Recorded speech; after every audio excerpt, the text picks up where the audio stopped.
ముందుగా మా మీడియా మిత్రులకి, ఆహ్, ప్రేక్షకులకి అందరికీ కూడా అందరికీ కూడా చాలా థాంక్స్. మమ్మల్ని ఫస్ట్ నిహారిక గారు ఎలా రిసీవ్ చేసుకున్నారో ఎంత పాజిటివ్‌గా, అంతే పాజిటివ్‌గా మమ్మల్ని జనాల్లోకి తీసుకెళ్ళింది మీడియా వాళ్ళు. సో, మీ అందరికీ థాంక్స్ అండి. చాలా చాలా పాజిటివ్ రివ్యూస్, మంచి అప్రోచ్. కొత్త సినిమా, ఒక కొత్త వాళ్ళు కష్టపడితే ఎంత సపోర్ట్ ఇవ్వాలో అంత సపోర్ట్ మీ నుంచి మాకొచ్చింది.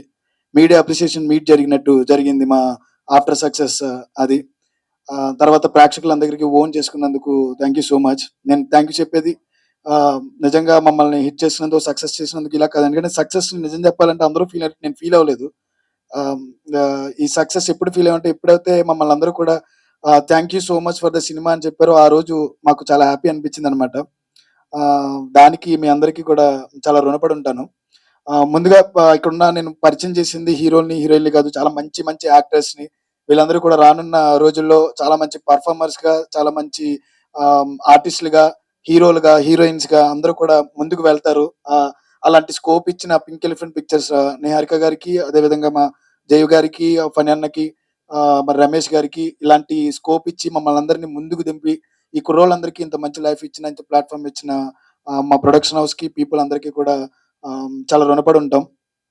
మనకి ఒక సేయింగ్ ఉంది. Sometimes we all will never know the value of the moment until it will becomes memory.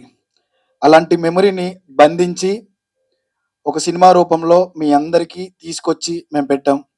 ఆ కాలం మళ్ళీ తిరిగి రాదు. ఆ కాలాన్ని మేము తీసుకొచ్చి సినిమా రూపంలో సినిమా చేసి ఒక చోట పెట్టి 'కమిటీ కుర్రోళ్ళు' అనే దాంట్లో అందరి బయోపిక్‌గా అందరి ఊరిని చూపిస్తూ, అందరి జీవితాల్ని వాళ్ళ వాళ్ళ ఎమోషన్స్‌ని బంధించి ఒక చోట పెట్టాం. దానికి ఒక మంచి ప్లేస్ కావాలి. రమేష్ గారు చెప్పినట్టు సినిమాకి మేము ఇప్పుడు జరుగుతుంది చాలా. సినిమా ముందే ఒక శాటిలైట్ అనో, లేకపోతే ఒక డిజిటల్ పార్ట్నర్ అనో వేయడం వల్ల ఒక 3 రోజులకో, 4 రోజులకో లేకపోతే 10 రోజులకో ఎప్పుడో వచ్చేస్తుంది సినిమా అని చెప్పి చాలా మంది థియేటర్‌కి రావట్లేదు. అలాంటిది 30 రోజులు రన్ ఇచ్చారు. 30 డేస్ మా సినిమా జనాలు ఆడుతుంది ఇంకా. ఈటీవీకి ఎప్పుడైతే ఇస్తున్నామన్నారు అనగానే చాలా హ్యాపీ. ఎందుకంటే చిన్నప్పుడు ఈ 'వెంకటేశ్వర మహత్యం' ఇలాంటి సినిమాలన్నీ కూడా మా తాతయ్య గారు కూర్చోబెట్టి చూపించేవారు. చిన్నప్పుడు మనం అవన్నీ చూసిన వాళ్ళం. అలాంటిది మా సినిమా దాంట్లోకి వస్తుంది అనేటప్పటికి first I don't want to thank but I congratulate ETV team. దీంట్లో ఎందుకంటే ఈ సినిమా నిజంగా డిజర్వ్ ప్లేస్ ఏదన్నా ఉందంటే అది ఈటీవీ. ఆ కంటెంట్‌కి సంబంధించింది ఇది. ఇది తెలుగు సినిమా, పక్కా తెలుగు సినిమా. మన రూరల్ సినిమా, మన సినిమా. ఆ సినిమా ఎక్కడున్నా ఉండాలి అంటే అది ఈటీవీలో. ఆ ప్లేస్ ఎంచుకున్నందుకు ముందు నిహారిక గారి గట్స్‌కి, అలాంటి గట్ రీజన్ తీసుకున్న ప్రతి మూమెంట్ నాకు తెలుసు. నిహారిక గారు తీసుకున్న ప్రతి డేరింగ్ డిసిషన్ వెనకాల ఒక కారణం ఉంది. ఒక ఎమోషన్ ఉంది. ఈ రోజున ప్రతి ప్రొడ్యూసర్ ఎవరైతే చూస్తున్నారో లేకపోతే ఇది వింటున్నారో, సినిమాని ఒక 10 రోజులు థియేటర్‌లో చూసిన తర్వాత మనం ఓటీటీ గురించి గనక అనౌన్స్ చేస్తే మేబీ థియేటర్ ఇంకా బతుకుద్ది. నేను అది నమ్ముతున్నాను. ఇలాంటి సినిమాల్ని ప్రోత్సహించడానికి వచ్చిన నిహారిక గారు లాంటి వాళ్ళు, అలాగే ఈటీవీ టీమ్, ఫనీ గారు, SRT studios, I'm dam sure ఇలాంటి 11 మందిని ఇంకో 5 హీరోయిన్స్‌ని ఈ వీళ్ళనే కాదు, రాబోయే రోజుల్లో నాకు తెలుసు ఈ టీమ్ ఇంకా ఇంకా ఇంకా చాలా మంది నటుల్ని, నాలాంటి టెక్నీషియన్స్‌ని, నాలాంటి ఆహ్, ఒక ఏదో చేయాలి అనుకుని వచ్చిన ప్రతి ఒక్క ఆర్టిస్ట్‌ని, టెక్నీషియన్ అందరిని కూడా పరిచయం చేయబోతున్నారు.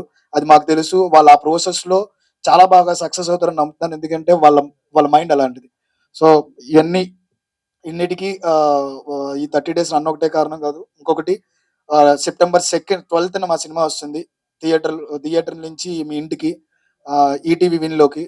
మీరందరూ చూసి ఇంకా సపోర్ట్ చేస్తూ ఉండాలని కోరుకుంటున్నాను. అన్నారు. దాని అర్థం అయిపోయింది. Thank you so much.